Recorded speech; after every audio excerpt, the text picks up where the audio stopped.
Is it going right now? Yeah. Okay, so my name's LaRue, and I'm 17 years old, and I attend Washington High School. I have played football since I was 7 years old.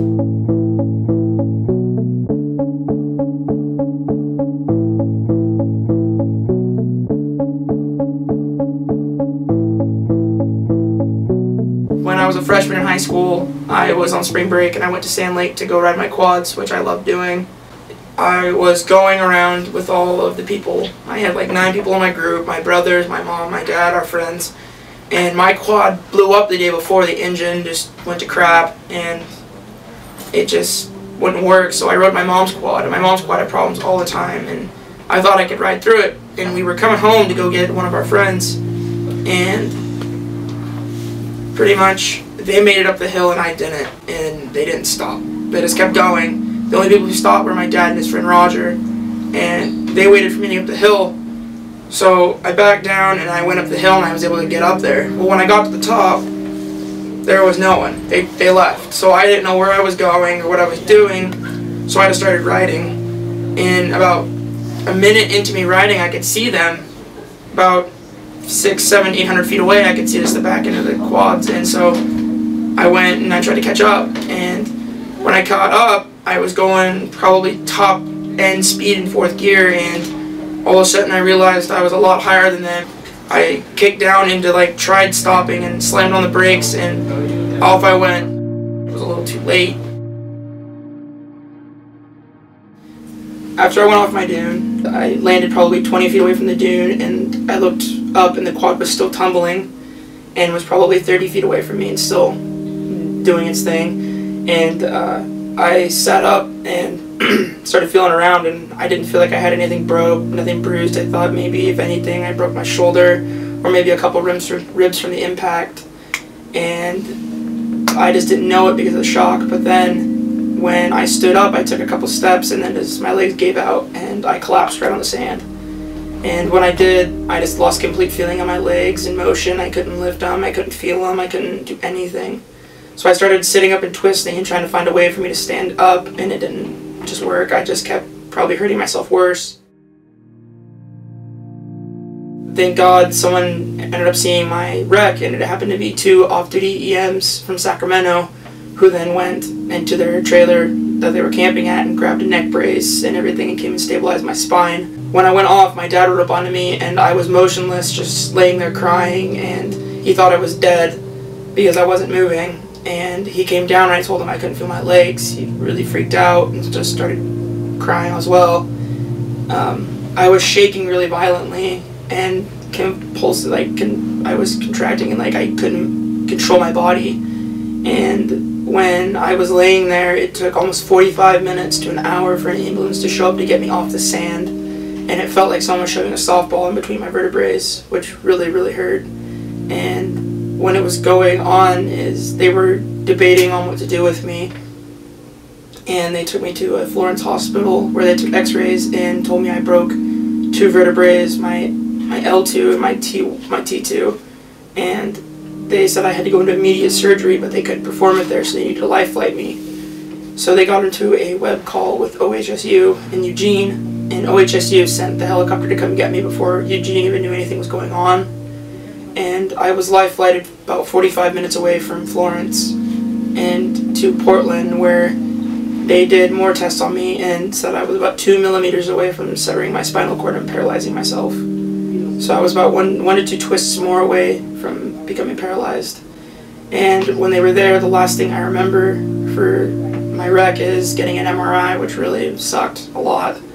But then after that, I don't remember 9 days. When I was in the hospital, they didn't really allow me to have visitors. So when I was in urgent care, getting taken care of, they didn't allow me to see anybody really but my family, and they restricted it just to 2 people. When I was moved, apparently, to my other room in Dornbecker, which is a child's hospital, because that's where they were holding me. I don't remember any of this, but just coming from my parents, they allowed small visitations for my friends, so I had 2 or 3 friends come at a time, which was cool. I just didn't get to see them a lot, I guess, so it made me sad. And when I was moved to Emmanuel, I had some of my good friends would come visit me, but a lot of people I thought were my really good friends didn't even show up. So it really made me think of who my friends were and weren't. There was like 2 weeks straight no one showed up, so I got really down and depressed, and because I didn't see anybody I knew, and that's when I tried to kill myself, and it didn't work. Didn't happen. I got stopped from a nurse, and about after that, it just became my parents visited me every day. My aunt came and saw me, my grandparents, my uncle. Some of my good friends came and saw me. Some other people that I knew came and said hello. Besides my hospital, it was just a lot of doctors coming and visiting me, and people I didn't even know showing up saying that they heard my story and wanted to say hi. And it was really hard not having anyone to kind of go through with me, because a lot of my friends didn't come and see me. They see me once or twice and then wouldn't see me that entire 3-month period. So I felt kind of abandoned by everyone, which led to depression, which sucked.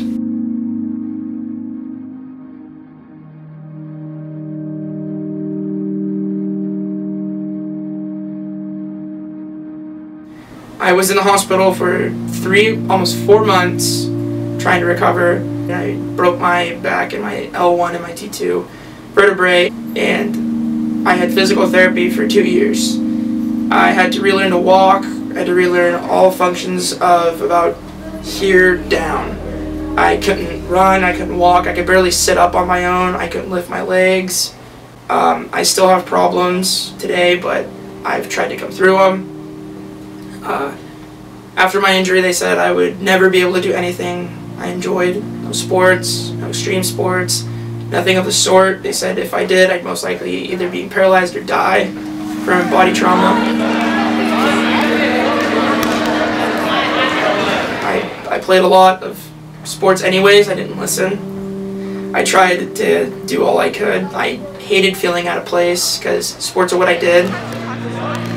I tried to do everything I could to try to cope with my injury, but it was really hard. I couldn't believe that I had to go through all of it. After everything I put in, I lost all of it. I played every sport. I could dunk at 5'8". I was really athletic. I loved what I did, and then after I got hurt, I lost everything. When I was a freshman, I received 2 letters of recommendation for football from athletic directors, one from Washington State and one from Oklahoma State. And I was pretty content on playing college ball, and that kind of disappeared after I got hurt, so that was a big part of me is gone. It sucked. Pretty much everything I strived for and worked hard for since I was 7 years old just left. From it, I really had a new perspective on my outcome of what I could and couldn't do. So when that happened, I kept telling myself that no matter what happened, I was going to try to get through it. I was in physical therapy for 2 years, missed 3.5 months of school, and it was just really hard. And my senior year, I could come back, and I worked hard enough that I could play half a season of football, which they never said would happen.